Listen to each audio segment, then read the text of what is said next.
Sir வணக்கம் sir. வணக்கம். சொல்லுங்க சார். ராகுல் காந்தி அவர்கள் எதிர்க்கட்சி தலைவராக பொறுப்பேற்றிருக்கிறார். என்ன ஸ்பெஷாலிட்டி இருக்குன்னு நினைக்கிறீங்க இதுல? இல்ல உங்களுக்கு 2009ல அரசியலுக்கு வந்தவர் தலைவர் ராகுல் காந்தி. அவர் பப்புன்னு கிண்டல் பண்ணாங்க. அவர் எலெக்ஷன்ல நின்னாலே கட்சி ஜெயிக்காதுன்னு சொன்னாங்க. அவர் அரசியலுக்கே தகுதி இல்லாதவர்னு சொன்னாங்க. இப்படி பல குற்றச்சாட்டுகளை கடந்த 10 வருடங்களாக அவர் மேல திட்டமிட்டு சுமத்தினாங்க பிஜேபி. ஆனா அந்த தடைகள் எல்லாத்தையும் தாண்டி அவர் இன்று இந்தியா கூட்டணியை வழிநடத்தி இருக்கிறார். தெற்கிலிருந்து வடக்கு நடந்திருக்கிறார், கிழக்கிலிருந்து மேற்கு நடந்திருக்கிறார். இந்தியாவில் உள்ள மக்களினுடைய மன ஓட்டத்தை படித்திருக்கிறார். அதனுடைய நீட்சியாக இன்று காங்கிரஸ் கட்சி வளர்ந்திருக்கிறது. 40 தொகுதிகளிலிருந்து 52 தொகுதிகள், இப்போ 102 தொகுதிகள் எம்பிக்கள் எங்கள் வசம் இருக்கிறாங்கன்றது உண்மையிலே ஒரு பாசிட்டிவான growth எங்களுக்கு. ஏன்னா 2014க்கு அப்புறம் மீண்டும் காங்கிரஸ் எழுந்து நிற்கவே முடியாது, மோடி தான் நிரந்தர பிரதமர்னு சொன்ன ஒரு காலகட்டம். இன்று காங்கிரஸ் மீண்டும் படிப்படியாக எழுந்து நிற்கிறது. நிச்சயமாக அடுத்து வரக்கூடிய தேர்தலில் நாங்கள் ஆளும் கட்சியாக உருவாகும் என்பதில் எனக்கு எந்த மாற்று கருத்தும் இல்லை. ஏன்னா கட்சி படிப்படியாக அந்த முன்னேற்றத்தை எங்களால் உணர முடிகிறது. பழைய காங்கிரஸையும் இந்த காங்கிரஸையும் ஒப்பிட்டு பார்க்க வேண்டாம் என்பது என்னுடைய கருத்து. ஏன்னா 2010க்கு பிறகு காங்கிரஸ் கட்சியினுடைய கொள்கையில் எடுக்கப்பட்ட நிலைப்பாடுகள்ல நிறைய மாற்றங்கள் எழுந்திருக்கிறது. பழைய காங்கிரஸுக்கும் இந்த காங்கிரஸ் நிறைய வேறுபாடு இருக்கு. நாங்கள் காங்கிரஸை 0ல இருந்து ஆரம்பிச்சதாக பார்க்கிறோம். ராகுல் காந்தி தலைமையிலான காங்கிரஸ் ஒரு காங்கிரஸ் 2.0 நாங்கள் பார்க்கிறோம். அதன் அடிப்படையில் நாங்கள் எங்களுக்கு வளர்ச்சி தான் கிட்டி இருக்கிறது. ராகுல் காந்தி தலைமையிலான காங்கிரஸ் கட்சியை நாங்கள் 2.0 தான் நான் பார்க்கிறோம். ஆனா உங்களுக்கு பிஜேபி சரிந்து கொண்டிருக்கிறது அப்படின்றதையும் பேரலா பார்க்க முடிகிறது. சபாநாயகர் தேர்வுக்கு ஒரு தேர்தல் வரலாற்றிலே இல்லாத நீங்க கேட்டு எதிர்கட்சி துணை சபாநாயகர் பதவியை கொடுக்கல. இந்த சிச்சுவேஷன்ல இல்ல நமக்கு தெரியும் பிஜேபி எப்பொழுதுமே எதிர்கட்சிகளை, மாநில கட்சிகளை, மாநில அரசுகளை மதிக்க தெரியாத, மதிக்க விரும்பாத ஒரு கட்சி இயக்கம். அதுதான் அவங்க கொள்கையும் கூட. அதன் அடிப்படையில நீங்க என்ன சட்டம் சொல்லுதுன்னா, உங்களுக்கு இந்த புரோட்டம் ஸ்பீக்கர், இடைக்கால சபாநாயகர் யாரு சீனியர் மோஸ்ட் பர்சனோ அவங்க தான் வரணும் என்பது சட்டம் மரபெல்லாம் இருந்திருக்கு. அதையே அந்த கட்சி மதிக்கவே இல்லை. அதை மதிக்காம உங்களுக்கு இந்த 3 நாட்கள் 24ஆம் தேதியிலிருந்து 26ஆம் தேதி வரைக்கும் ஒரு ஒடிஷாவை சார்ந்த ஒருவர், அவர் 7 முறை தான் எம்பியாக இருந்திருக்கார், அவரை கொண்டு வராங்க. ஆனா கேரள மாநிலத்தை சார்ந்த கொடிக்குள் சுரேஷ் 8 முறை எம்பியாக இருந்தவர், அவருக்கு ஏதோ காரணம் சொல்லி கடைசியில் அவர் நிராகரிச்சிட்டாங்க. அதுல இருந்தே ஆரம்பிக்குது பிஜேபியினுடைய ஆட்டம். ரெண்டாவது உங்களுக்கு இப்பொழுது நாங்க என்ன கேட்கிறோம், எப்படியும் உங்களுடைய வேட்பாளர் தான் வெற்றி பெறுவார், உங்களுக்கு ஓரளவுக்கு பெரும்பான்மை, ஆட்சி அமைப்பதற்கான பெரும்பான்மை இருக்குதுனாலே உங்க ஆளு தான் சபாநாயகராக வருவார் என்று தெரிஞ்சு போச்சு. நாங்கள் உங்கள் சபாநாயகர் வேட்பாளருக்கு நாங்கள் ஆதரவு தெரிவிக்கிறோம், எங்களுக்கு நீங்க ஒரு துணை சபாநாயகர் கொடுங்க அப்படின்னு ஒரு ஜனநாயக ரீதியிலான ஒரு நெகோசியேஷனுக்கு நாங்க முன் வந்தோம். ஆனா பாஜகவுக்கு அதுக்கான தகுதி இல்லாத காரணத்தினால அதெல்லாம் அவங்க நிராகரிச்சுட்டாங்க. அவங்க அந்த எதேச்ச அதிகாரத்தோட தான் எங்கள் கட்சியை சார்ந்தவர் தான் வருவாரு, நீங்க இந்த டீலிங்லாம் பேசாதீங்க, எதிர்கட்சியை எதிர்கட்சியாக பார்க்கின்ற மனநிலை இதெல்லாம் வச்சுக்கிட்டு நீங்க அடுத்த 5 வருஷம் ஆட்சி நடத்தணுன்ற மாதிரியான சூழ்நிலை இருக்கு. ஆனா நீங்க தான் பெருமைப்பட்டுக்கிறீங்க, மைனாரிட்டி ஆட்சி மற்றவங்களுடைய ஆதரவோட தான் ஓடுது, அந்த அளவுக்குலாம் ஆட முடியாது, அதை தாண்டி ஆடுறாங்க. இப்போ இல்ல அது மாதிரி அவங்க நாடகம் ஆடுறாங்கன்னு நான் சொல்றேன். மோடியினுடைய முகத்துல முன்னாடி இருந்த அளவுக்கு ஒரு தன்னம்பிக்கை இல்லை. அவர் கன்சிஸ்டன்டா தான் எதையும் அவர் பேசுறது இல்லை, மகிழ்ச்சியில இல்லைன்னு சொல்றீங்க. இல்ல நீங்க மோடி இதுக்கு முன்னாடி பேசும் பொழுது அவருடைய பேச்சில் இருந்த அந்த ஒரு கான்பிடன்ஸ் இருந்தது, அது இப்போ இல்ல. நீங்க அவர் முகத்துல மகிழ்ச்சியே இல்லை. தேர்தல் ரிசல்ட்டும் உற்சாகமா தான் சார் இருக்காரு. இல்ல அதெல்லாம் நாடகம் நான் சொல்றீங்க. விஷுவல்ஸ் எடுத்து பாருங்க. 2024 தேர்தல் முடிவுகளுக்கு பிறகு அவரோட எல்லா விஷுவல்ஸ் எடுத்து பாருங்க. 2014 விஷுவல்ஸ் எடுத்து பாருங்க. கம்பேர் பண்ணி பாத்தீங்கன்னா உங்களுக்கே தெரியும் அவர் ஒரு மகிழ்ச்சியான தருணத்தில். ஏன்னா அவர் எதிர்பார்த்த சீட்டு 400 சீட்டு சார். 400 வரலன்னா குறைஞ்சபட்சம் 300 வந்திருக்கணும்ல. 300 வரல, 250 அதுவும் வரல. இல்ல ரியாக்ஷன்ஸ் விடுங்க, ஆக்ஷன்ஸ் பாருங்க. இல்ல ஆக்ஷன்ஸ் எல்லாம் எதை குறைச்சிருக்காங்க? ஆக்ஷன்ஸ் நாடகம் ஆடுறாங்கன்னு தான் நான் சொல்றேன். அது என்னன்னா மீசையில மண்ணு ஒட்டாத மாதிரி நாடகம் ஆடுறாங்க, அதிகாரிகளை நம்ப வைக்கிறாங்க, இது பாஜக ஆட்சி தான் நம்ப வைக்கிறாங்க. ஆனா யதார்த்தத்துல அது இல்ல. யதார்த்தத்துல 2 கூட்டணி கட்சிகளுடைய ஆதரவு தான் ஆட்சி நடத்துறாங்கன்றதான் யதார்த்தம், இயல்பு. இன்றைக்கு அந்த கூட்டணி கட்சிகள் அமைதியா இருக்கிறாங்க. ஏன்னா அவங்களுக்கு அவங்க மாநிலத்துக்கான உரிமைகளை முதல்ல பெறணும், அதுக்கு தான் பொறுமையா இருக்கிறாங்க. ஏன்னா அடிப்படையில் அவங்க மாநில கட்சி, மாநிலத்துக்கான நிதி உதவியோ மாநில அந்தஸ்தோ அதுக்காக போராடிட்டு இருக்கிறாங்க. அது போராட்டம் முடிந்த பிறகு உங்களுக்கு ஒன்றிய அரசுக்குள்ள நிச்சயமாக அதுக்கான உரிமைக்கு போராட்டத்துக்கு வருவாங்க. அப்பொழுதுதான் மோடியினுடைய ஈகோ நீங்க பார்க்க போறீங்க. மோடி வாஜ்பாய் மாதிரி மென்மையான கடைபிடிக்க மாட்டார். குறைஞ்சபட்ச செயல் திட்டம் போட்டு எப்படி திமுகவும் பாஜகவும் இருவேறு துருவங்களாக இருந்தாலும் ஒரு கூட்டணியில் பயணித்தாங்களோ அந்த மாதிரியான போக்கை மோடி பயணிக்க மாட்டார். அவருக்கு ஒரு ஈகோ இருக்கும். அந்த ஈகோ நிச்சயமாக நிதிஷ்குமார்கிட்ட டெஸ்ட் பண்ணி பார்ப்பாரு. நிதிஷ்குமாருக்கும் மோடி யாருன்னு ரொம்ப நல்லாவே தெரியும். ஏன்னா 2011-12 காலகட்டத்தில் மோடியை தீவிரமாக இந்தியா முழுக்க எதிர்த்தவர் நிதிஷ்குமார் தான். அப்போ இதெல்லாம் வச்சு பார்க்கும் பொழுது உங்களுக்கு இந்த கூட்டணி வந்து ஒரு பலவீனமான கூட்டணியாகத்தான் இருக்கிறது. அதிகாரிகள் என்னதான் நம்ப வைக்க நினைச்சாலும், இங்க பழைய அந்த திமிர்த்தனத்தை காமிக்க நினைச்சாலும், பிராக்டிக்கலா கிரவுண்டில் அது எடுபடாதுன்றதான் எங்களுடைய பார்வையாக இருக்குது. அண்ட் ரெண்டாவது முக்கியமான விஷயம் என்னன்னா, எப்பொழுதும் இல்லாத அளவுக்கு எதிர்க்கட்சிகளுடைய எண்ணிக்கை கூடி இருக்குது. 250 பேர் மிருக பலத்தோட எதிர்க்கட்சிகள் எதிர்த்தாப்புல அமர்ந்திருக்கிறாங்க. அப்போ நிச்சயமாக எங்களுடைய அழுத்தம், எங்களுடைய போராட்டங்கள், எங்களுடைய குரல்கள் மக்களவையில் ஒழிக்கத்தான் போகிறது. அதால பாஜக முன்னாடி மாதிரி இருக்கவே முடியாது. நாங்க சும்மா விட மாட்டோம். முதல் நாளே ஆரம்பித்து விட்டார் சபாநாயகர். எமர்ஜென்சி எல்லாம் எடுத்துட்டாரு. மௌன அஞ்சலி செலுத்த வச்சு கடுமையாக விமர்சிக்கிறார். எப்படி ஹேண்டில் பண்ண போறீங்க? இல்ல அதுதான் நீங்க எமர்ஜென்சியை பிடிச்சி ஏன் இங்க தொங்குறாங்க? நாங்க என்னைக்காவது எமர்ஜென்சியை கொண்டாடி இருக்கோமா காங்கிரஸ் கட்சிக்காரங்க?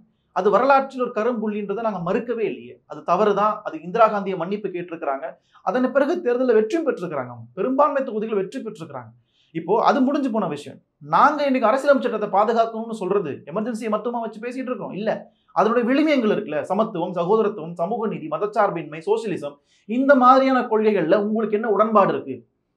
நீங்க அதில் ஒத்து வரீங்களா? அதை ஏற்றுக்கொள்கிறீர்களா? இன்னைக்கு நாங்க பேசக்கூடிய இந்த விவாதம், இந்த கலந்துரையாடல், இந்த அரசியல் சட்டம் சார்ந்த விஷயங்கள் எல்லாமே அதை நோக்கித்தான் இருக்கிறது. இந்த மாநில கூட்டாட்சி சார்ந்த என்ன கருத்து முன்வைக்கிறீங்க, மாநிலங்களின் உரிமைகள் சார்ந்த என்ன நீங்க கருத்துக்களை முன்வைக்கிறீங்க அப்படின்றதுதான். இது எல்லாத்திலுமே பிஜேபி சட்டத்துக்கு விரோதமாக செயல்படுகிறது என்பதுதான் எங்களுடைய ஆழமான கருத்தாக இருக்கிறது. அதை மறைப்பதற்காக செத்து போன முடிஞ்சு போன விஷயத்தை நீங்க பிடிச்சிக்கிட்டு எமர்ஜென்சி காலம், எமர்ஜென்சிக்கு தீர்மானம் நிறைவேற்ற 2 நிமிஷம் மௌன அஞ்சலி செலுத்தும் அப்படின்றது எல்லாமே திசை திருப்பும் முயற்சியாக தான் நாங்க பார்க்கிறோம். அப்படி பாத்தீங்கன்னா கடந்த 10 ஆண்டுகால மோடியின் ஆட்சி அறிவிக்கப்படாத, சொல்லப்படாத எமர்ஜென்சி இருந்துச்சு. பல சட்டங்கள், பல திட்டங்கள் எதிர்க்கட்சிகளுடைய ஒப்புதல் இல்லாம, கலந்து ஆலோசிக்காம, விவாதம் இல்லாம, ஏதேச்சதிகாரத்தோட ஆர்டினன்ஸ் மூலமாக குடியரசுத் தலைவருடைய ஒப்புதலோட பல சட்டங்கள் கொண்டு வந்திருக்கிறாங்க. விவசாய சட்டம் எப்படி கொண்டு வந்தாங்க? விவாதம் நடத்தினாங்களா? கொரோனா காலகட்டத்தில் பீக்ல இருந்த சமயத்துல ஒரு சிறப்பு அவசர சட்டம் கொண்டு வந்து அதன் மூலமாக விவசாயிகளுக்கு எதிரான சட்டத்தை கொண்டு வந்தாங்க பிஜேபி. அதே மாதிரி ஆர்டிகல் 370 நீக்கினது எப்படி? விவாதம் நடத்தினாங்களா? ஓட்டெடுப்பு நடத்தினாங்களா? இல்ல. நேரா போன குடியரசுத் தலைவர்கிட்ட அவங்க ஒப்புதல் கொடுத்தாங்க, தூக்கிட்டாங்க ஆர்டிகல் 370. இப்படி பல சட்டங்களை சொல்லிக்கிட்டே போக முடியும். இதுதான் அறிவிக்கப்படாத எமர்ஜென்சி. பல மாநிலங்கள்ல கவர்னருடைய ஆட்சி எப்படி இருக்குது? பல மாநிலங்களே கவர்னர்கள் ஆட்சி செலுத்துகிறாங்க. முதலமைச்சர் பவர்லெஸ்ஸா இருக்கிறாங்க. கவர்னர் தான் அதிகாரம் செலுத்துமாக இருக்கிறது. தமிழ்நாடு நம்ம டஃப் ஃபைட் கொடுக்குறோம். பட் பல மாநிலங்கள்ல கவர்னருக்கு அடங்கி போகக்கூடிய மாநிலங்கள்லாம் பல இருக்கு. இதுதான் அறிவிக்கப்படாத எமர்ஜென்சின்னு நாங்க சொல்றோம்.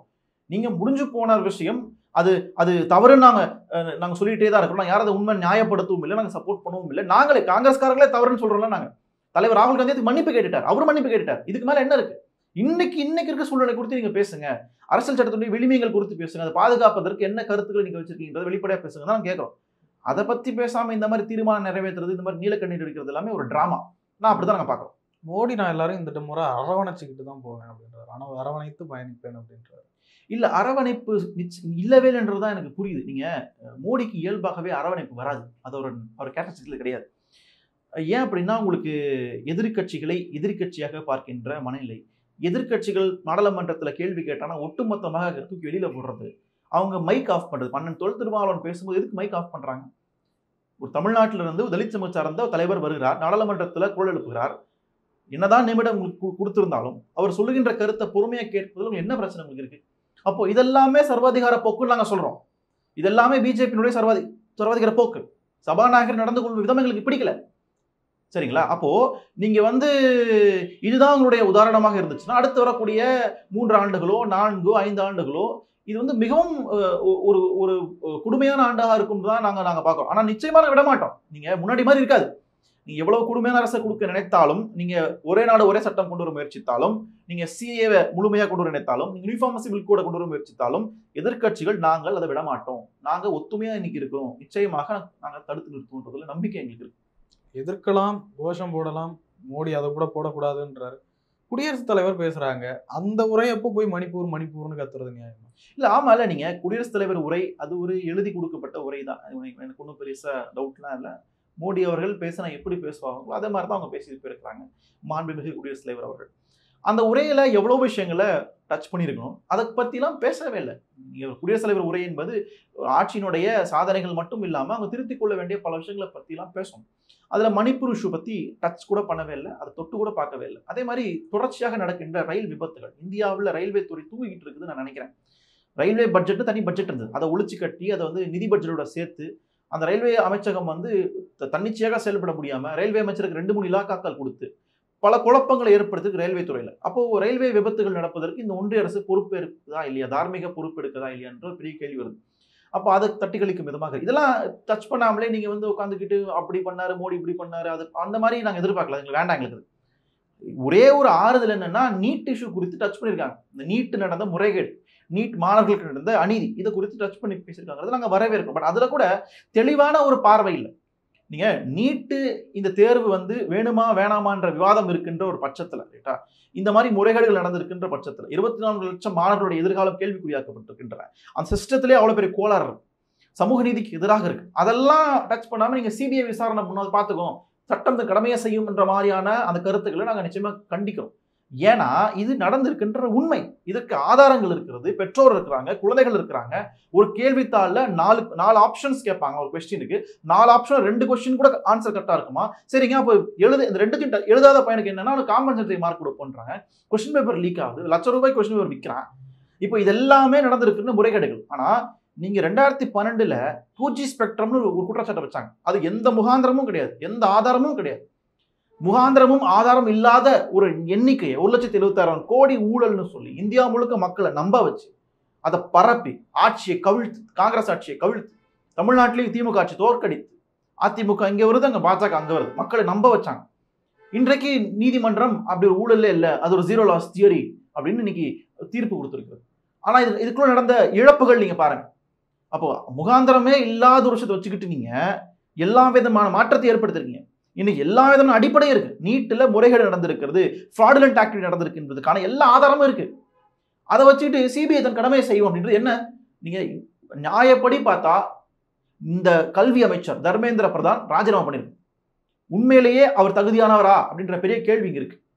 அவர் பாட்டுக்கிட்டு வந்து குறைஞ்சபட்சம் அதுக்கு பதில் கூட சொல்லவில்லை. இப்பதான் பதில் சொல்றதுக்கு தள்ளப்பட்டிருக்காரு. முதல்ல என்ன சொன்னார் அவரு? அதெல்லாம் தப்பே நடக்கல, நீட் எக்ஸாம் அப்படி நடக்காது அப்படின்னு நியாயப்படுத்தினாங்க. என்டிஏங்கிற முகமையை நியாயப்படுத்தினாங்க. ஆனா இன்றைக்கு நடந்திருக்கிறது உண்மைதான், நாங்க திருத்திக் கொள்கிறோம் அப்படிங்கிறாங்க. இப்ப முதல்ல நடக்கலன்னு சொன்னீங்க, இப்ப நடந்திருக்குன்னு சொன்னீங்கன்னா ராஜினாமா பண்ணுங்க. எத்தனை லட்சம் மாணவர்கள் கஷ்டப்பட்டு படிச்சிருப்பான், உடனே என்ன பண்றீங்க? பிஜி நீட் எக்ஸாமை கேன்சல் பண்றீங்க. அதுக்கு செலவு பண்ணி பல பேர் பல ஊர்களுக்கு ரூம் எடுத்து தங்கி சாப்பாடு ஏற்பாடு பண்ணி கஷ்டப்பட்டு பல மாணவர்கள் பல டாக்டர்கள் போறாங்க. அதை நீங்க கேன்சல் பண்றீங்க. யூஜிசி நெட் எக்ஸாமை கேன்சல் பண்றீங்க. பல கோளாறுகள் நடக்குது இந்த கல்வித்துறையில, இந்த என்டி என்ற முகமையில. இதெல்லாம் பார்த்துக்கிட்டு ஒருத்தர் வந்து வெக்கமே இல்லாம எம்பி பதவி பிரமாணம் எடுத்துக்கொள்கிறார் நாடாளுமன்றத்தில் அமைச்சர். இப்போ இதெல்லாம் நாங்க பாக்குறோம். இதெல்லாம் சேர்த்து நீங்க பேசிக்கின்றதா எங்களுடைய கருத்தாக இங்க இருக்கு. மோடியால் சுதந்திரமாக செயல்பட முடியாது, முன்ன மாதிரிலாம் ஆட முடியாது அப்படின்னு சொல்லி நிதிஷ்குமாரும் சந்திரபாபு நாயுடும் அமைச்சரவை சம்பந்தப்பட்ட விஷயத்திலையும் சரி, சபாநாயகர் சம்பந்தப்பட்ட விஷயத்திலையும் சரி, துணை சபாநாயகர் எதுலையுமே வாயை திறக்கல, எந்த ஒரு அப்ஜெக்ஷனுமே கொடுக்கல. மோடிக்கு கட்டுப்பட்டு தான் இவர்கள் இருக்கிறார்கள்.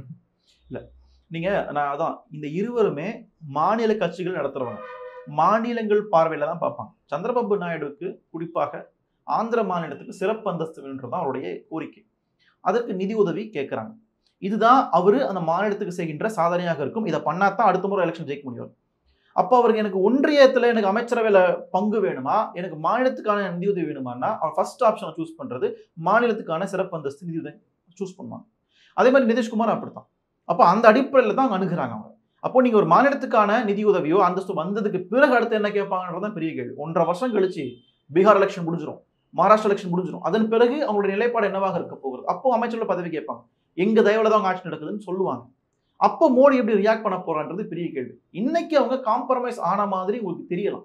ஆனா இந்த காம்ப்ரமைஸ், இந்த அமைதிக்கு பின்னாடி மிகப்பெரிய ஒரு பெரிய தேவை இருக்கிறது இல்லை. அரசியல்ல எல்லாமே ஒரு காரணத்துக்கு நடக்கும்.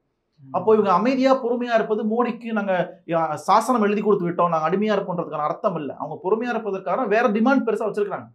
அந்த டிமாண்ட் முடிஞ்சதுக்கு அப்புறம் தான் உண்மையான சுயரூபத்தை கட்டுவாங்க. ஏன்னா இருவருக்குமே தெரியும் மோடி யாருன்னு. சந்திரபாபு நாயுடு ஆந்திர மாநிலத்துக்கு சிறப்பு அந்தஸ்து கொடுக்க மாட்டேன்னு சொன்னதுனால தான் என்டிஏ விட்டு வெளில வந்தார். இன்றைக்கு திருப்பி என்டிஏக்குள்ள போயிருக்கிறதுக்கான காரணம் அதனால தான். அப்ப நாளைக்கு இவங்க முடியாதுன்னு சொன்னா நிச்சயமாக அது பேக் ஃபயராக தான் போகுது மோடி அரசு. அதில் நான் என்னோட பர்சனல் ஒப்பீனியன் படி பார்க்கணும்னா இந்த ஆட்சி 5 ஆண்டு காலம் நிலைச்சு நிற்குமான சந்தேகம் தான். ஒரு 3 ஆண்டு காலம் அல்லது ஒரு 2.5 வருஷத்துல இந்த ஆட்சி கவிழ்ந்துரும். அதுக்கான அந்த வழிவகை மோடியே செய்து விடுவார். மோடியினுடைய ஈகோவே அதுக்கு போகும். அவர் அரவணைத்துலாம் சொல்ல மாட்டார். அதுக்கான குவாலிட்டிஸ் அவர்கிட்ட கிடையாது. நம்ம வரலாற்றில் பல முறை பார்த்துருக்கிறோம். அவர் வந்து அடிப்படையிலே சர்வாதிகார மனப்பான்மை கொண்டவர் தான் இருக்கிறார். சொந்த கட்சிக்காரங்களே பக்கத்தில் வச்சுக்க மாட்டேங்கிறார் சார். ஆர்எஸ்எஸ்க்கு அவருக்கும் பிரச்சனை. நீங்க இப்ப தேர்தல் பிரச்சாரத்தில் அவருடைய முகம் மட்டுமே வெளியில காண்பிக்கப்பட்டது. மற்ற எந்த தலைவரும் வரல. அமித்ஷா புகைப்படம் வரல, உங்களுக்கு நட்டா வரல, நிதின் கட்கரி படம் வரல, இவரு மத்திய பிரதேச முன்னாள் முதலமைச்சர் பேர் மறந்து போச்சு, அவரு வரல. இது மாதிரி யாருடைய பேருமே வந்து புகைப்படங்கள் வராத மாதிரி அவர் பார்த்துட்டார். அதில் ஒரு இயல்பு அது இல்லைன்றது உண்மையா இருக்கு. சார், சாதிவாரி கணக்கெடுப்பு நடத்த கோரி தீர்மானம் ஒன்று போட்டிருக்காங்க தமிழ்நாடு அரசு சட்டமன்றத்தில். எப்படி பார்க்குறீங்க அதை? தேசிய அளவுலையும் இது ஒரு கோரிக்கையாக இருக்குது. இல்லை, ஆமாம், தேவையாக இருக்குது. உங்களுக்கு 2011ஆம் ஆண்டு சுதந்திர இந்திய வரலாறு, பிரிட்டிஷ் அரசுக்கு பிறகு சுதந்திர இந்திய வரலாறுல முதல் முறையாக சாதிவாரி கணக்கெடுப்பு எடுத்தது காங்கிரஸ் கட்சி தான். அந்த டேட்டாவை ரிலீஸ் பண்ண முடியாமல் போனதுக்கு காரணம் இவங்க வந்து ஊழல் குற்றச்சாட்டு அதுன்னு பார்லமெண்டத்தை முடக்கினாங்க. 2012, 2013, 2014 இந்த 3 வருடங்கள்ல பார்லமெண்டத்தை முடக்கினதுனால தான் டேட்டாவை ரிலீஸ் பண்ண முடியாம ஆட்சி மாற்றம் இருந்தது. அதன் பிறகு அதை மறந்துட்டாங்க. ஆனா இந்தியாவுக்கு சாதிவாரி கணக்கெடுப்பு என்பது தேவையாக, அடிப்படை தேவையாக ஒன்றாக இருக்கிறது. இங்க இந்தியாவில் உள்ள ஓபிசி, எம்பிசி, எஸ்சி, எஸ்டி மக்களினுடைய சமூக, பொருளாதார, கல்வி, வேலைவாய்ப்பு, அரசியல் எல்லாத்திலும் அவங்களோட நிலை என்ன, அடுத்து என்ன செய்யணும், அடுத்து இடஒதுக்கீடை நீட்டிக்கணுமா வேணாமா என்ற விவாதத்துக்கு போறதுக்கு சாதிவாரி கணக்கெடுப்பு என்பது தேவையாக இருக்குது. இதுதான் காங்கிரஸ் கட்சி தொடர்ச்சியாக கேட்டுக்கொண்டிருக்கிறது. அப்போ அதனுடைய நீட்சியாக தமிழ்நாடு முதலமைச்சர் அவர்கள் சட்டமன்றத்தில் சாதிவாரி கணக்கெடுப்பை ஒன்றிய அரசு எடுக்கணும்னு வச்சிருக்கின்ற தீர்மான நிறைவேற்றம் நாங்கள் அது முழுமையாக ஆதரிக்கிறோம். அது இந்தியாவுக்கு தேவையான ஒன்றாக இருக்குது. ஆனா பிஜேபி அதை மழுப்பிக்கிட்டு இருக்காங்க, மக்களை ஏமாத்திட்டு இருக்காங்க. இங்கதான் நீங்க பிஜேபியோட உண்மையான முகத்தை நீங்க புரிந்து கொள்ள வேண்டும். அடிப்படையிலே பிஜேபி என்பது இந்தியாவில் உள்ள உயர் சாதிக்கு ஆதரவான கட்சி என்பதற்கான உதாரணம் இதுதான். இந்தியாவில் உள்ள பிற்படுத்தப்பட்ட, தாழ்த்தப்பட்ட, ஒடுக்கப்பட்ட பழங்குடி சமூகத்துக்கான எந்த விதமான சட்டங்களையும் திட்டங்களையும் சமூக நீதி பார்வையில பார்க்க மாட்டாங்க என்பதற்கான சிறந்த உதாரணம் இது. பிஜேபிக்கு இங்க இருக்கிற ஓபிசி ஆதரவு தெரிவிக்கலாம், இங்க தலித்துகள் ஆதரவு தெரிவிக்கலாம் சில பேர். ஆனா அது எந்த வகையிலும் அவங்களுக்கு எந்த பலனையும் கொடுக்க போறது கிடையாது. அடையாள பொம்மை பதவிகளை தவிர, அதிகாரம் இல்லாத அடையாள பொம்மை பதவிகள் தான் பிஜேபி கொடுக்குமே தவிர, அதிகாரமிக்க கல்வியிலோ, வேலைவாய்ப்பிலோ, அரசியலையோ உங்களுக்கு எந்த விதமான பலனையும் பிஜேபி கொடுக்காது என்பதுதான் சிறந்த உதாரணமாக இருக்கிறது. அப்போ நீங்க சாதிவாரி கணக்கெடுப்பு எடுக்கிறதுல பிஜேபி தயக்கம் காட்டுது. 2024 பாராளுமன்ற தேர்தலில் அதை பத்தி பேச மாட்டோம்னு சொன்னாங்க, எங்களுக்கு இது தேவையில்லைன்னா. ஆனா இடபிள்யூசின்னு ஒரு கொண்டு வந்தாங்க, பொருளாதார அடிப்படையிலான இடஒதுக்கீடு உயர் சாதிக்கு மட்டும் கொண்டு வந்தாங்க. இது யார் கேட்டா? அவங்கள ஏதாவது போராட்டம் பண்ணாங்களா? ஏதாவது சட்டமன்ற தீர்மானம் நிறைவேற்றினாங்களா? எந்த தீர்மானமும் இல்லாம, எந்த போராட்டமும் இல்லாம, எந்த கோரிக்கையும் இல்லாம இந்தியாவில் வாழக்கூடிய அரிய வகை ஏழைகளான உயர் சாதிக்கு நீங்க இடபிள்யூஸ் கொண்டு வருவீங்க. ஆனா நீங்க சமூக நீதி அடிப்படையில் பாதிக்கப்பட்டிருக்கின்ற பிற்படுத்தப்பட்ட தாழ்த்தப்பட்ட சமூகத்துக்கு நீங்க கொண்டு வர மாட்டீங்களா சாதிவாரி கணக்கெடுப்பு? அப்ப இது எல்லாமே முரண்பாடு. அதனாலதான் நாங்க மீண்டும் சொல்றோம், பாஜக என்பது இந்தியாவில் உள்ள இந்த பகுஜன் என்று அழைக்கப்படக்கூடிய மக்களுக்கு எதிரான கட்சியாக இருக்கிறது நாங்க பார்க்கிறோம். நிறைய விஷயங்களை பகிர்ந்து கொண்டீங்க. தேங்க்யூ.